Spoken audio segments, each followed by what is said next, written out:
Welcome to PSP Turnkey Solutions Educational Workshop. Today's topic is 3 proven steps to effective marketing. With me today are Arthur Germain, Principal and Chief Brand Teller for Brand Telling, Studio, President of Turn One Studio, and Bill Corbett, President of Corbett PR. So welcome to our panelists. Thank you, Jamie. Hello. Thank you. All right. What I'd like to do is start with you, Arthur. Sure. And you have a most interesting title. In addition to principal, you are the Chief Brand Teller. Can you tell me what is brand telling and what does a Chief Brand Teller tell? Sure. So I'm a story strategist, and I focus on brand strategy and storytelling for technology firms. Brand telling is kind of a concatenation of brand and storytelling. And what I focus on is the strategy and the story that really starts off anybody's marketing and messaging campaign. So I'm really excited to be, here with Iliad and Bill, because I do some of the work to help a company think about what their story is before Iliad takes them and Bill takes them to really help promote and take their story out. And that's what I do. So I'm really excited to be on this panel today. All right. So before we get on to the two of them, stay with that, and that is message. So you build the brand, the message for a company. Yeah, what I try and do is help a company recognize, what their message is, how that is different from others in the market. And I won't say competitors, just different in general in the market. And I try to help them build a message that is memorable and repeatable. We all want to have our message, and we want everyone to remember our message. But what somebody takes away, Microsoft may have a message, but others take away and will have their own message around the brand. So you want to do as best you can to kind of craft your message and craft your story so that others can repeat it as easily as possible. I thought about that this morning.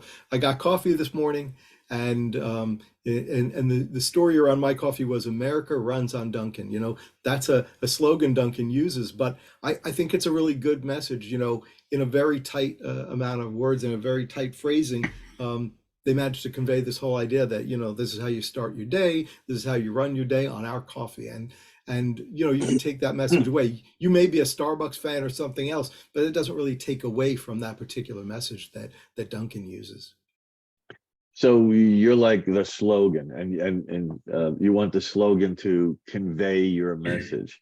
Yeah, and slogan's kind of one part of the overall message. I really focus on the story. If I ask you what you did, you might tell me, you might have a slogan, you might have a tagline, but that's not really who you are and what you do. There's a story, and when we tell that story and when we tell it consistently, that's when we can really connect with our audience. And they say, they say the story, people remember the story. It has impact on them. Right. There's lots of people throw numbers out there. People don't remember those numbers as much as they remember the story behind the numbers. I guess one of the greatest brands is Nike. Mm-hmm. With their "Just Do It." I was reading something about that, as how it conveyed the message of the athlete and that you wanted to be in their sneakers. Right. Interesting. All right. Well, then let's slide a little bit over and say, okay, so Iliad, Arthur has worked with the client. They have created a strategy. They've built a brand. Again, I simplify it, and they've developed a slogan that conveys their message. And then they say to you, okay, like Nike, just do it. What does it mean? What do you do? Well, in the context of the three of us, we step in to help visualize that story. So with the concept of a picture's worth 1,000 words, we craft that picture. So whether it's website development, photography, video production, social media management, we're putting together the message that supports, we're putting together the visuals that support your message and your story on various platforms and leveraging the latest technologies to do so. That's it in a nutshell. Okay, that was So- easy. If I could just add, what Iliad said is really great. You know, go look out at lots of websites out there. You know, go see, and you can see there's very often this disconnect between what the text says and the lousy stock photo somebody decided to throw in there. Iliad early on said, you know, he'd take a new headshot for you, Jamie. That's because, you know, that's a photo of you. That's going to be your story. He's going to put you in your setting. You're going to be, you know, dressed the way that you would dress if you're consulting with somebody, because Iliad knows to do that with you.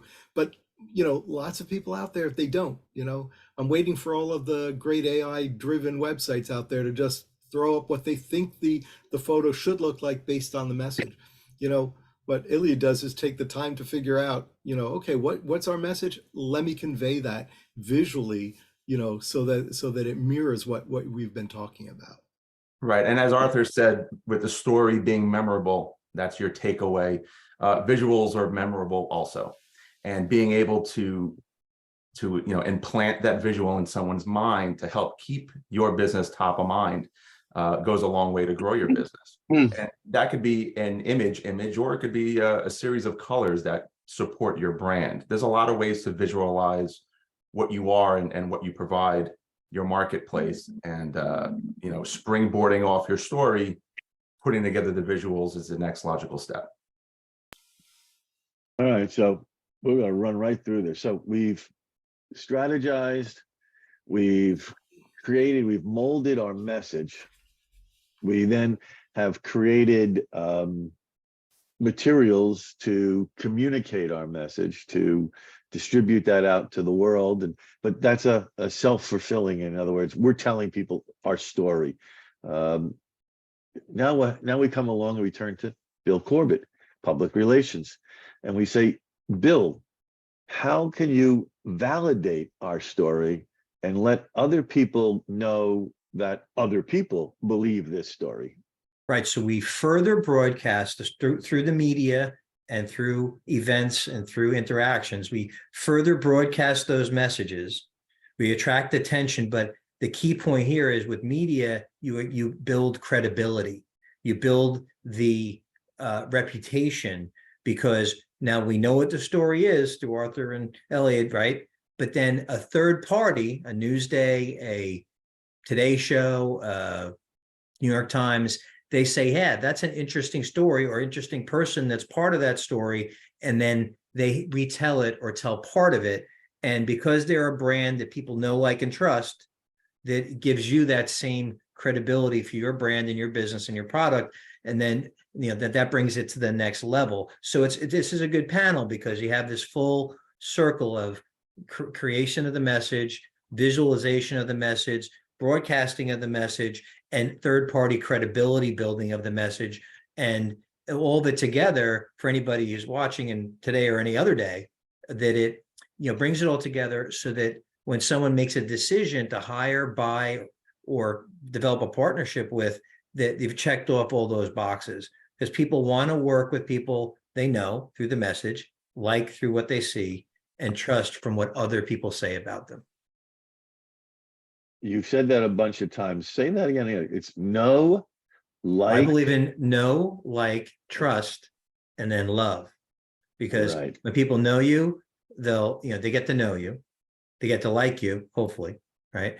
And then they get to trust you because you're interacting with them and you're delivering on what you said you do. And then once they really like you, they're going to recommend you to their friends. They might even just say, hey, you can only use Arthur for this type of work. Don't even talk to anybody else. And that's what I want. I like to get a client to that point where they say they have so many people out there that recommend and say, don't even think about talking to anybody else, because we trust that person and we literally love them so much that we're going to put our reputation on the line for them. I think about it. My wife says, I heard this was a great show, or this is a great movie. And I go, "Well, where'd you hear that from?" Oh, she saw it on some commercial on TV. But by her telling me that she heard it was good, I now believe it's a good show. My father was the best at that. My father would tell my brother something, and then he would tell me something, and then my brother would tell me, and I know I'm confusing you, but my brother would tell me that he heard something, and I go, "Yeah, I heard that too." And all of a sudden, and we really, it took us a while to figure this out, that my father was feeding the three of us the same story, and then the three of us were confirming it with each other, going, "Yeah, I heard that was a good movie." And like, "Where did you hear from?" "Oh, I heard it from your father." "Well, I heard it from my father too." So, but the point of it again being that third party reference is such a great and valuable tool. So, so positive to it. But Bill, Yeah. do we all need PR? Do we all need that third party to tell our story? No, but then you'll be left behind, and you're not going to have that competitive advantage that you would like to have. It depends on the business too. Certain businesses need PR. Certain businesses need a lot more advertising. You look at Geico, for example. I mean, they hammer everybody with advertising, and they don't, because they don't have sales reps. So every business model is a little bit different, but you can't build credibility. It doesn't appear out of thin air, right? So how do you do it? You can do it one-on-one, or if you use PR and marketing messages too. Ongoing social media builds awareness, builds some level of trust. So you don't all need it, but those who have it have a competitive advantage. A competitive advantage. All right. I want to ask you a question. Is staying on that PR, is why can't I just call up the newspaper or the TV station and say, "Hey, I've got a really good story that should be interesting. You want to pull it, you want to show it?" You can. But okay. But this is the difference. I talk to these different outlets every single day because I have 20 different clients. So I can talk to a reporter that covers real estate. I can talk to a reporter that covers payroll. I can talk to a reporter that covers healthcare, all in the same day. And I interact with them regularly, so they get to know me. I have an advantage because they get to know me every day, and I deliver on what I say I'm going to do. In a case of another business, they may only interact with that reporter once a year, 5 times a year, a couple times a year. So they don't have the ongoing regular interactions with them, but it can be built over time, and it can be built. So there's no reason why a person can't try to do it on their own. I'm not trying to put myself out of business. I'm busy, but the DIY concept is, with some training and a commitment, you can do it. But remember, time is money, and this is a form of marketing that takes time. And so you have to make a budget either of your time or of your money. Go back to what Bill said before, the know, like, trust, and love. He's already built that with the media. That's where his brand has already gone. And so when Bill calls somebody in the media, they already know, like, and trust him. They know that he's coming to them with a story, not a waste of time. And if it's, someone as a general who just starts, saying, "I'm going to call," the media don't know this person. They may not like or trust him at this point, so using someone to help them, like Bill, is, it shortcuts the effort of getting in front of them. I used to be a reporter. I hated when people would call me directly. I always wanted their PR group to call me, because the PR group, we could shortcut. I could say, "Is this a real story? Where does it belong?" And they tell me, "Yeah, it's not a front page story, but this is, but it's going to be a big one." And we could have that conversation that, the president of the company would be like, "No, I need the cover." It never went, the same way. So go back to you, Elliot, and that is, we've got that message. You've been marketing it and advertising it, and now Bill comes along and gets some nice press about it. Does that help you any? And help you, not you personally, but obviously in the segment of what you're doing with the marketing? Yeah, it does, and it's bi-directional. Obviously, the exposure and the extra distribution of the content that we produce always helps. But it's bi-directional in the sense that when Bill gets the message out there and invites people to learn more about this particular organization, they come see something worthwhile. They'll land on a website that is aesthetically pleasing and has a good user experience, but also provides valuable content that promotes and shares information on the goods or services that that client provides. So if a client of mine using a website as one example, has a poorly designed website and it's a poor experience, they could spend all this effort working with someone like Bill to drive traffic and then lose people because they weren't prepared for that traffic and how to handle those leads and nurture those opportunities, right? And that's also, to go back another step, again, where Arthur's skills come in, because if they get to a site that I build that's beautiful, but the messaging is poor because they didn't take the time to figure out what their story is, what value they provide, and what makes them different, why me? If that's lacking, that may also, lose the potential lead and make the PR effort useless. So yeah, I think it helps a lot. I think that's a great point too, right? A good example is, companies have different, may have different target audiences. And let's say that they do something with a nonprofit that is of interest, and they've gone to Bill to say, we really want to promote this thing we do with the nonprofit. It comes back, it goes to the website, and you look at the website, and the website's all very, very B2B heavy, maybe manufacturing as a vertical. And you sit there and go, wait, what did the nonprofit have to do with this company? And that's because, they didn't take full advantage of thinking about, oh, we have some different verticals, and maybe we needed a page about how we work with nonprofits. Maybe there should be maybe a case study that when somebody comes back, they could get, a fuller story about what they do with nonprofits. But that happens pretty often, unfortunately. Companies will jump on, hey, I've got this great effort. It's a little bit sideways from what we usually do. Let's promote it. It may not be the right thing. That also plays to the know-like Right. love concept in the case of being genuine. Yeah. Right. If you read something in the newspaper about this particular organization and you were intrigued enough to follow up and go to their website, and you see what you didn't expect. Right. Not being very genuine. And not only does it not translate into a business opportunity, but it could actually hurt your brand. Right.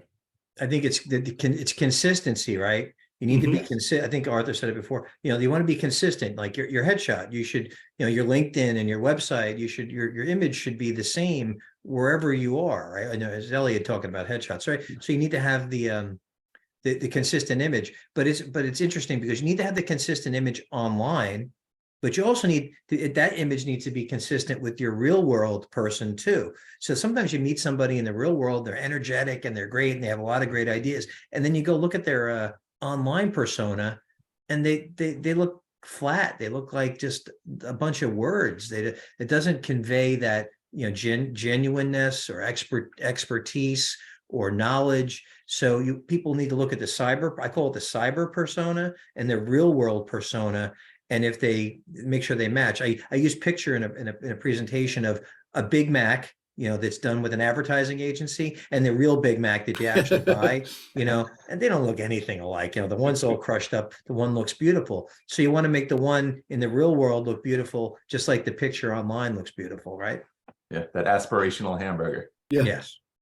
Yeah, that reminds me, I once had to update our executive team photos on our website because, for an example, I walked into a client and they said, hey, you don't have hair.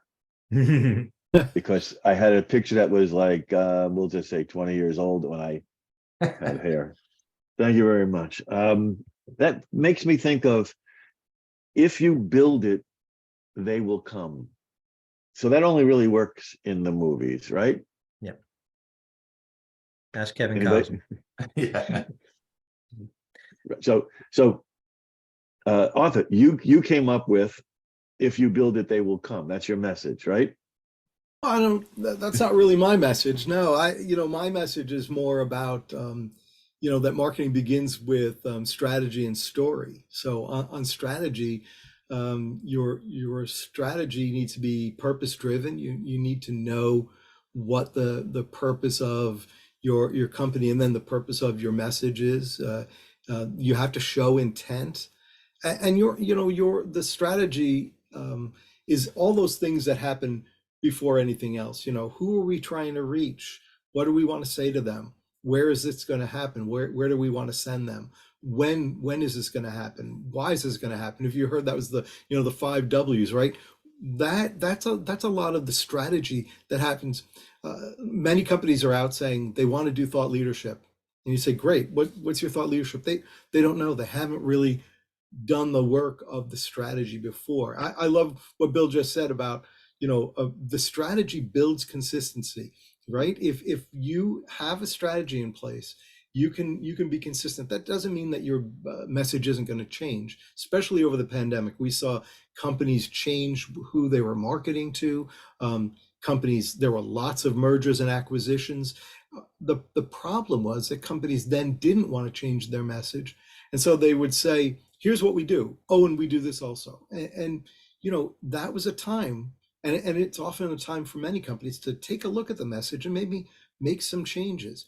It's not inconsistent to say that you've grown. Everybody grows. It's inconsistent to not notice it. So that's, you know, so that's where the consistency comes. And then the flip of that, that's the strategy part. The story part, you know, it's not just your story about, you know, about you, but it's what you do that adds value to the life of your customer. You know, that's what your customers are looking for.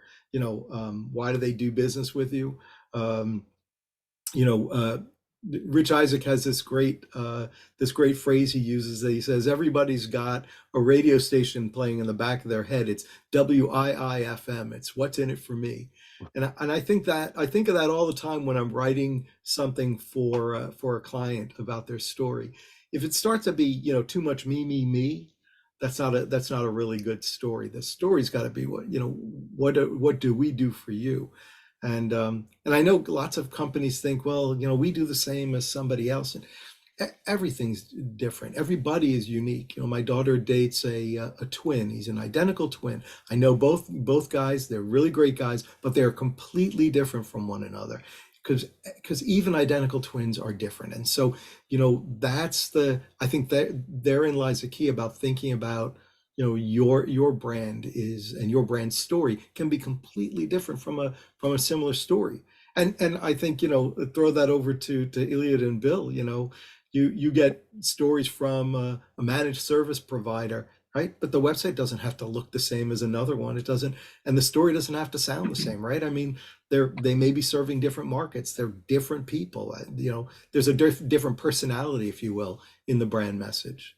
Iliad, how do you convey like that personality? Stay with that for a second, because I'm Sure. not giving up. I'm not giving up on my if you build it. So your story is about these baseball players coming out of the cornfield. And now you turn to Elliot and you say, if you build it, they will come, and you advertise it, you market it. Is that fair? I'm getting somewhere. I'm getting going somewhere. Well, to piggyback off of what Arthur was saying, I think the key takeaway with the concept of marketing is that it's about building relationships. And, you know, one thing in particular, there's a lot of different tactics behind marketing. So let's talk about social media for 1 second, because this is something that I find myself explaining often to people that don't understand social media. And what I remind them is, you know, if we call it social networking, it's really just networking, meaning that if you went to a group like this in person or anywhere else, your chamber of commerce or whatever, you're interacting with people and you're quote unquote networking. You're getting to know them, they're getting to know you, and business in time comes about because of the relationship that you build. The same exact thing occurs on social media, and the same exact thing occurs everywhere, whether it's an ad promoting your business or your website or your Facebook company page, so on and so forth. You're building a relationship. So you need to be genuine. You need to be unique. You need to be you and what your company message is. So when it comes to, if you build it, they will come, there's more to it than that. I don't know if you're angling down an SEO path or not, as one example. But at the end of the day, when they come and they get there, however they get there, they need to see something that's worthwhile, and that's the personality of your organization. What I was hoping is that, you know, you got this message and then you were communicating out because people started showing up. How did they, how they show up with word of mouth? You would have been the means of communicating that. And now I'm going to roll over all my cards and turn to Bill and say, he then drove to Boston, and I don't remember anybody's name, and he picked up the reporter and he brought that guy back, and that guy wrote the story. That's the PR of it, and that's Yeah, what well, you made got that thing all to, happen. yes, yeah, like just because you built it, just like SEO, like you need to have SEO for people to find your website. You need to have somebody tell the reporter that there's a game going on in a cornfield, and then you have to, but you also have to tell them not just that there's a game going on there, but why should you care? Who's playing? What, is it somebody's father playing somebody's son? In some fictional account with with James Earl Jones sitting there in the crowd, so you have to be, I think the main point here is being different. And you both have talked about differentiators, right? And a differentiator, people don't care when someone wins an award, you're the best, you're ranked number one, you're outstanding, people don't even hear that anymore. It's like it goes in one ear out the other. They've been bombarded with that message, but they do hear that, hey, this is a baseball game being played in a cornfield in Iowa. I've never been to that before. That's interesting. That's different, and dead people are going to play too. Oh, I got to see that, so, so what I'm saying? So being different really is a catalyst for attracting attention. We mentioned before, like there's lots of different, financial advisors and accountants and lawyers. And I see this all the time. I look at their websites, and all you need to do is change the firm name. Mm-hmm. And the website is the text of the website is exactly the same.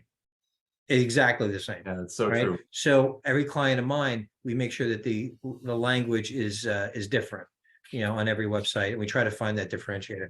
Thanks. All right, so we have a question from Barbara, and that is, how much is promoting the company and promoting an individual who works for the company? She says she is a management and leadership trainer from the world of HR.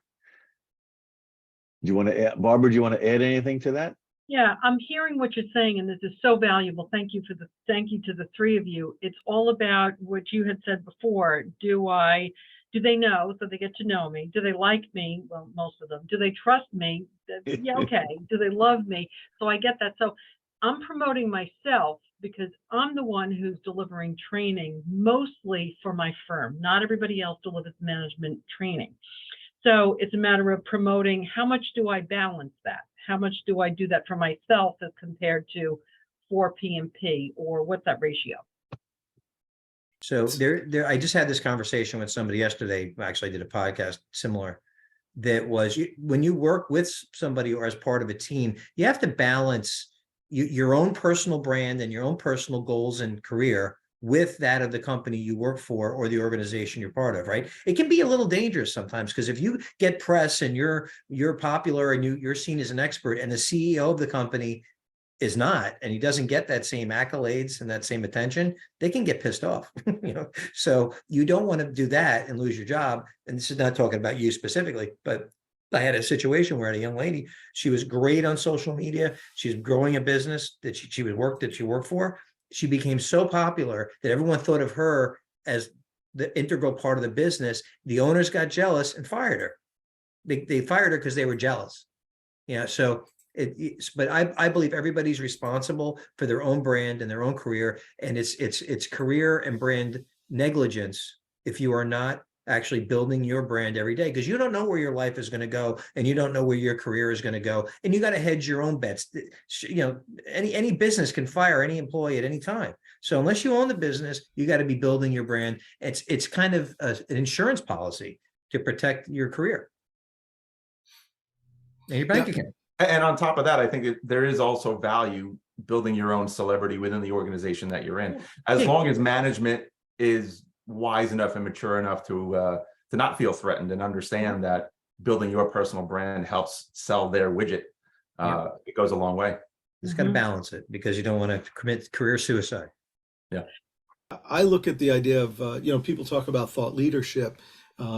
and thought leadership is usually for an individual, and you know, you'll see companies that will say, oh, you know, we're thought leaders, and you know, the sales guy's going out with the story that's really the founder story. So that's the founder story. I look instead at story leadership, which is just a little bit broader category. And if you think about story leadership, a company may have story leadership, and then there are thought leaders who, you know, within the company. So to Bill's point, each of those individual people, you, other people in the company, may be individual thought leaders in your lane, in a specific area that you have knowledge of, and that, you know, that CEO who got pissed off really should know that. He should know, I manage all those people who are all thought leaders in these individual category areas. I hold story leadership for the company, for what we do. You know, he started the company, founded it, and has a mission and a vision for where he's taking it. And that's, you know, that's his big story. The stories that go below that are all different stories. And you know, in branding, we talk a lot about this idea of a branded house or a house of brands. And sometimes, you know, even in a small company, you may be a house of brands. Each of the individual people that you manage are individual brands, and they each have a little brand story. You have the overall house of brand story for them. And so that's, you know, that's what I think is important to look at. And that's why I talk about like having purpose and intent in your message. If you do that, you have an idea, you know, who are we talking to? What's the value we provide? And there are different target audiences. You know, if you sell into a company, you know, today it's not just I sell to one person at a company, it's I sell to a committee at a company, and they each need to hear a certain message, and they may need to each hear a certain message from somebody different in your firm. So that, you know, that can all come together. And I think that's the important thing, is that they're, you know, having all those different voices kind of measuring and putting them together, and you know, having it all under that one umbrella, that story leadership umbrella. And it supports the concept of building relationships. Yes, it's If they all about connect with you on relationship. that level, that's the whole point. 100%. And It's I all think about the relationship there. if I hear one thing from the three of you, it's that it's a coordinated effort. It's a three-step process, but it's a coordinated effort. There's no one marketing move, right? There's no one thing you can do for ultimate success. It's a series of actions that you execute in concert with a strategy. Jamie, have I ever explained to you the marketing pizza? You have, and I'm making me hungry. So let's long go. and short of it is, like, I see marketing like a pizza, right? So like there's the different slices are, you know, you could have SEO and social media and advertising and PR and video and strategy and SEM and events and speaking, you know, all those different components of marketing. You look at it like a pizza, like slices, and all those pieces, although they're different, they do all touch and connect to each other in the middle. There's also the cheese touches every slice, and the sauce is underneath there. So, but that's your marketing plan, right? And some pizzas you need to have advertising. Some pizzas you don't. Some pizzas you need PR. Some pizzas you don't, or maybe you just need a little slice of stuff. So it's really a comprehensive look at what you want to do and how you want to sell your product, build your brand, and then interact with those clients or the target audiences. So you have to manipulate that recipe so that it creates the right plan for you to achieve that goal. And you got to have a budget for that. We didn't talk about budgets, but all marketing requires budgets. Sometimes it's more than others, but advertising is expensive and other things are expensive. And also, we've mentioned before, time is money. So you have to invest your time. I love that metaphor. That's such a great metaphor, because as Bill said, you know, there's all different pieces, and some people are gonna, you know, let's throw the pepperoni on there. There's gonna be something that goes across multiple slices that need to touch, and that might be social media that is in different areas. And as long as we're in the kitchen, you know, let me just say, throw away the marketing funnel metaphor, because that's just a silly metaphor. You know, funnels work one way. You put things in the top and they all come out of the bottom, and that's the purpose of the funnel. But marketing funnels don't work that way. You know, we try to nurture a lead. You're not, you know, I like to think of them moving along in stages. And the marketing funnel is just a kind of a broken metaphor. Let's use Bill's pizza metaphor. It's a much better and stronger metaphor for what we're doing with marketing. And one other point, go ahead. I'd love to make the pizza parallel, but I'm struggling to find that analogy. Well, I guess with all the slices of the pizza, you have all these different things that you can do to advance your business with your marketing. One thing you also have to remember is time.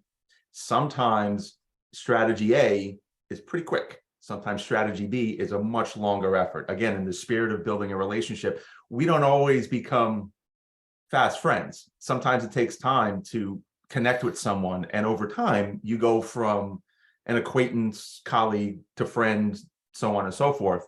That's the same thing with your marketing strategy. And part of the reason why you do multiple things is because they kind of occur at different times and you want to get some overlap and so on and so forth. But time is an important takeaway.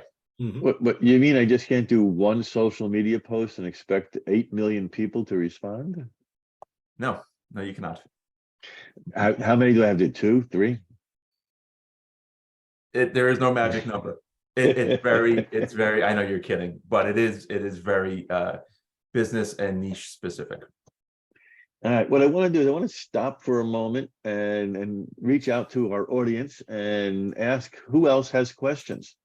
Somebody has to come up with a question, otherwise you don't get invited back next time. Joe Zeppi. Well, first, thank you, gentlemen, because we often get bombarded in the world, whether it's networking or out in the world, and we're always told that one person can do everything, and that's their specialty, not having a specialty. But and the real talk about what the different things are is very helpful to me as an entrepreneur and as a salesperson, because sometimes I either misname them or jumble them together. But a quick question. I thought it was for Arthur, but it actually might be for everybody.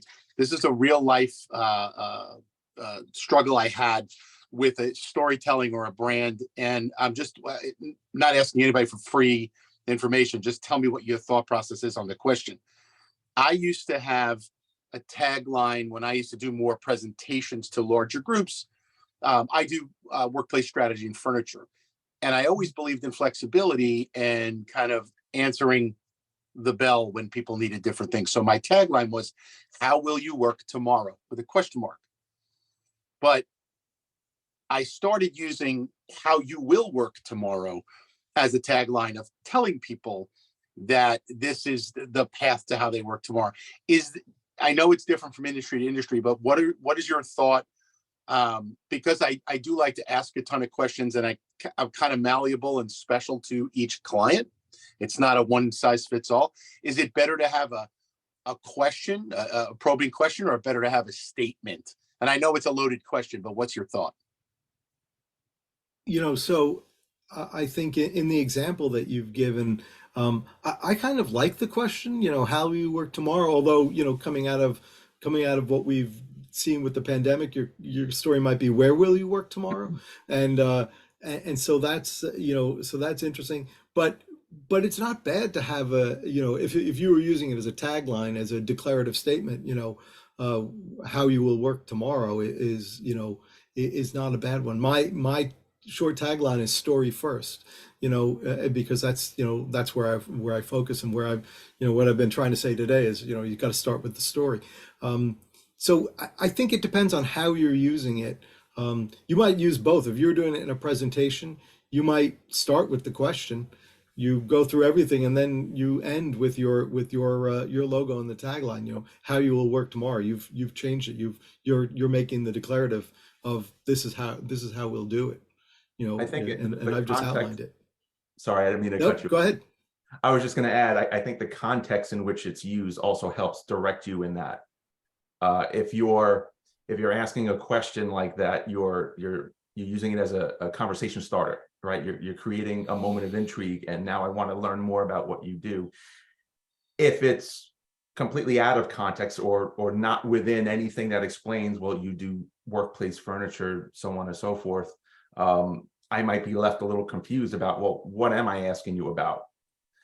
But if it was more of a statement where it kind of summarized what you did, story first, then it might be more supported when it's farther from being in context. Does that make sense? So if you read the tagline on your website, and your website had images of an office space with office furniture and other things that placed that tagline in context. Well, now I have an idea of what you do, and now I'm intrigued by this question you asked. Let me reach out and ask that question.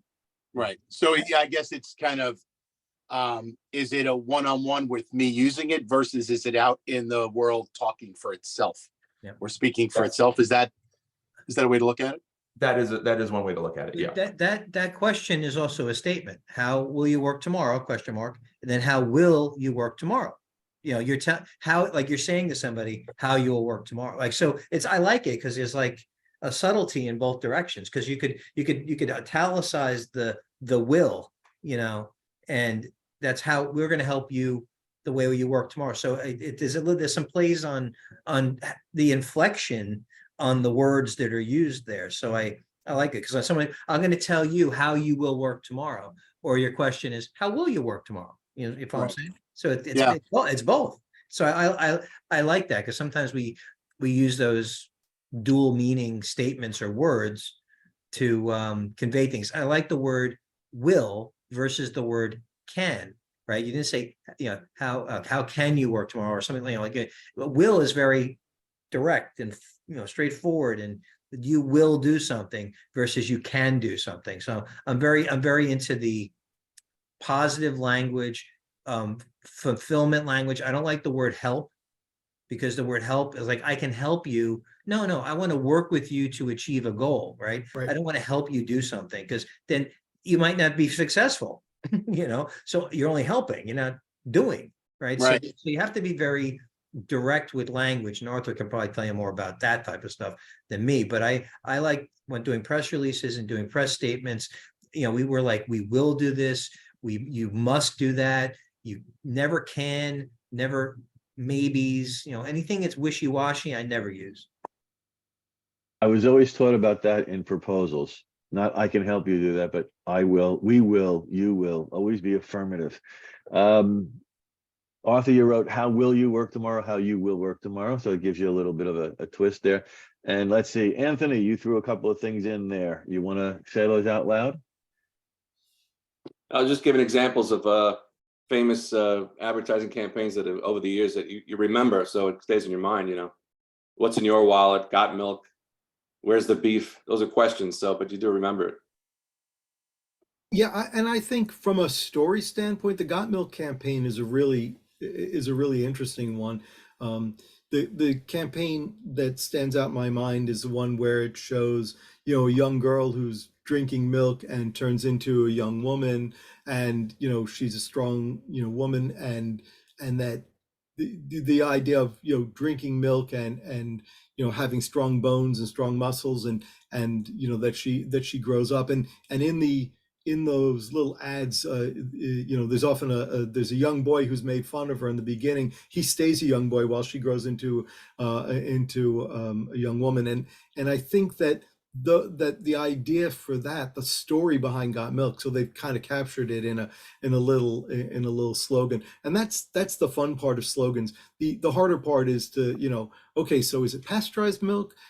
Is it all milk? You know, how does milk get distributed? You know, that's the rest of the story. But this was done by the Dairy Association of America, so they, you know, an overarching campaign to use it. So I think that those, you know, capturing the story when you can in something like that, the what's in your wallet is a really great one, because it makes people think about it. You know, what am I using? What kind of credit cards do I have there? Am I often using my debit card when I should use my credit card? You know, that's a message, and the stories on their website should be about, you know, the difference between, you know, using a debit card and a credit card, the protection that you have, you know, how to best use credit, you know, that those kind of things can be some of the stories that you know, that they talk about. I appreciated the print campaign for Got Milk, especially when they had the celebrities with the milk mustache, Right. in magazines and whatnot. That association with celebrity kind of helped make milk cool. It also helped show that milk isn't just for children. You can grow up and continue to appreciate it. So just with a photograph and very little copy, they told a story and made something cool out of it.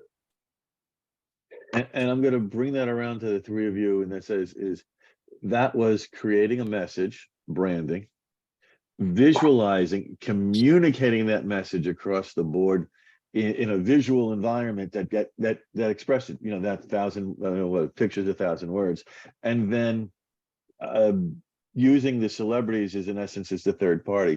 So again, you guys continue every time we talk about a campaign, you talk about it, the 3 steps, the 3 proven steps to doing that: building your brand or setting your strategy, then designing the visuals, content that communicates that message, and then accessing third parties to add credibility to it. And I think that you guys keep on ringing that bell every time. So if we all learn something, and again, I think Joe, you made that point, is it's not just one guy or girl, it's the 3 of them, and it's and there's specialties to each of them. Does anybody else have any other questions? Yeah, well, I have a question. If you thought Joe's was loaded, mine's more loaded. So I'm going to ask it as a rhetorical question, because I don't expect anyone to answer it. But you talked about you have to have a budget. And for some small businesses like mine, the question is, who's the quarterback, or who do you need to go to? Who do you go to first? And I don't know if there's an easy answer to that. I mean, obviously you need to have a message, but you need to be able to deliver the message. And if you can, deliver it to a wider audience, it's even better. So I'm just throwing that out as a kind of a comment and a rhetorical question, because I don't expect anyone to try to say that I'm better or he's more important. No, I think we're not going to say that, but I wrestle with.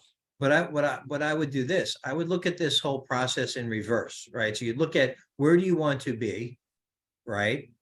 And then what do you need to do to get there, right? And then that should put some context to how much money you need to spend. Or one, if you say, okay, I need to get to X point, but I only have $5,000, then how can I best spend that money to get as close to that goal as possible? If you look at a football analogy, okay, you want to score a touchdown. Well, maybe if you spend a little money, you can get to field goal range and you can still make some sales, but you haven't quite gotten to that. But maybe those sales will help you get the budget that you need. So definitely think it's worthy of chatting with the different people here and others, and really putting money aside to do that. You don't want to waste money. No one does. So you have to really be careful or thoughtful on how you choose the approaches that you choose. Well, thank you. I appreciate that. Elliot, it looked like you were going to say something. You want to add to that? Yeah, I could add to that. The short answer is I think you can talk to any of the 3 of us and have an initial conversation about some of the ideas that could work with your small business. Small business is very special because obviously budgets are limited.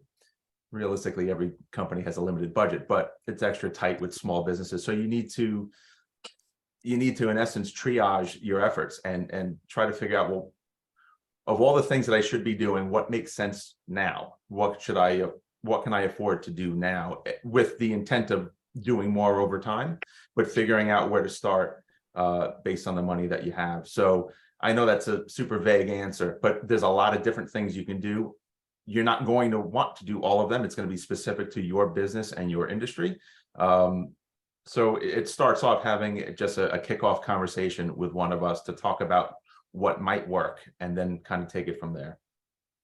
And I'm going to jump in and I'm going to go out on a limb here, and I'm going to say, Jay, if you were to reach out to any one of the 3 of them, and they're all going to nod now and say that I'm exactly right, but if you were to reach out to any one of the 3 of them and start that conversation, they're going to identify, understand it, and they may then direct you to one of the other 2 who may be the right place to start. Would that be fair, guys? Yeah, absolutely. Correct. All right. I love that. Well, I just want to thank you all. Last chance. Anybody? One last question. Going once? Twice? Okay. Sold to the highest bidder. Well, I just want to thank Arthur, Elliot, and Bill, because this was another one of the educational workshops where we get to learn something new. And I want to thank you all for participating and joining us. And watch for next month. Don't ask me what the topic is, but I'll post it later. And everybody have a great day. Great. Thank you, everyone. Thank you, Thanks, everyone. guys. That was very informative. Thank you. Thanks. Thanks, Fabulous. everyone. Thank you. Thank